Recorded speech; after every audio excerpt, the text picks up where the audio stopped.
ले आए फिर कहाँ पर किस्मत हमें कहाँ से, ये तो वही जगह है। दौरान फिशिंग जो है 1988 में मैं इंडिया में अरेस्ट भी हुआ हूँ दौरान माहीगीरी, तो वहाँ भी जो है मैंने 4-5 महीने जो है जेल भी काटी है।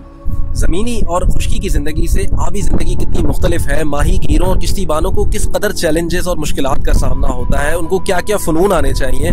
आए एक ऐसे शख्स से पूछते हैं जिन्होंने अपनी 70 साल ज़िंदगी के 55 अहम साल किश्ती और दरिया को मुख्तस कर दिए हैं। नाखुदा लफ्ज़ बाद में ईजाद हुआ, लेकिन असल जो लफ्ज़ जो है वो है नाखुआ। तो नाखुआ ऐसा लफ्ज़ है जिसको ये सारी चीज़ें समझने की ज़रूरत है। अब तो खैर ये इंजन आ गए हैं, इसमें और भी आसानी हो गई है, लेकिन जब कश्तियाँ पर्दे वाली हुआ करती थी तो उस ज़माने में बहुत मसला हुआ करता था। जो मैंने आपको बताया कि जब गहरे समंदरों से, ओपन सी से जब इन सी में कश्ती दाखिल होती है, जिसे हम क्रीक कहते हैं, तो वो बड़ा एक मुश्किल वो था, जिसे शाह अब्दुल लतीफ़ भुट्टाई ने भी अपने कलाम में सुरसामुडी में बयान किया है।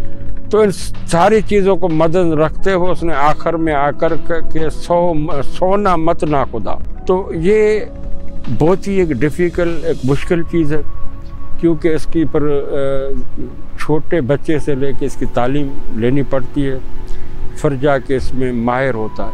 अब तो खैर बहुत सारी चीज़ें ईजाद हो गई हैं, उसमें आसानियाँ भी पैदा हो गई हैं।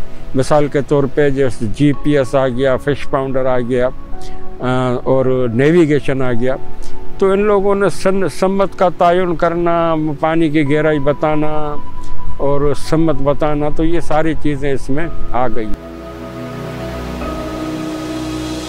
समंदर के वीरानों में, इसकी गहराइयों में, इसकी मौजों के तलातुम में सफ़र करने के लिए मजबूत आसाब और इस्तिकामत के साथ कुछ अमली महारतें भी दरकार हैं।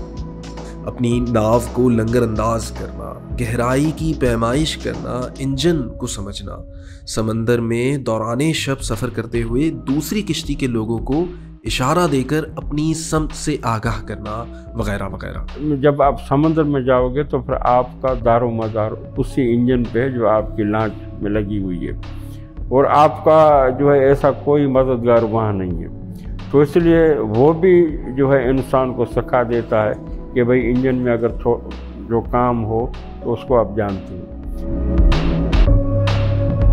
जब सर्दियाँ होती हैं तो मछलियाँ गहरे पानी में चली जाती हैं, क्योंकि पानी किनारे का सर्द हो जाता है और गहराई में जो पानी है वो गर्म रहता है, इसलिए गहराई में चली जाती है। लेकिन जब गर्मी होती है तो फिर जो है मछलियाँ जो है कम पानी में आती हैं। तो सीज़न का जो है वो जानना बहुत ज़रूरी है। नीचे जो ज़मीन है वो जो है वो ठोस है, ज़मीन कीचड़ वाली है, या ज़मीन पथरीली है, या ज़मीन जो है ज़मीन में चट्टानें हैं। तो इन चीज़ों को भी जो है वो देखना पड़ता है। तो जिस किस्म की मछली होती है वो उसी हिसाब से है। वैसे अगर देखा जाए तो जिस तरह सर्दियाँ कम ज़्यादा होंगी तो मछली गहराई में चली जाएगी और पकड़ी भी कम जाएगी। भाई अगर आपके साथ होम सिकनेस और मोशन सिकनेस जैसे मामलात नहीं हैं तो समंदर का सफ़र आपके लिए काफ़ी थेराप्यूटिक और कारआमद साबित हो सकता है। अलबत्ता कुछ ऐसे हैक्स या ट्रिक्स हैं जो आपको पता होनी चाहिए।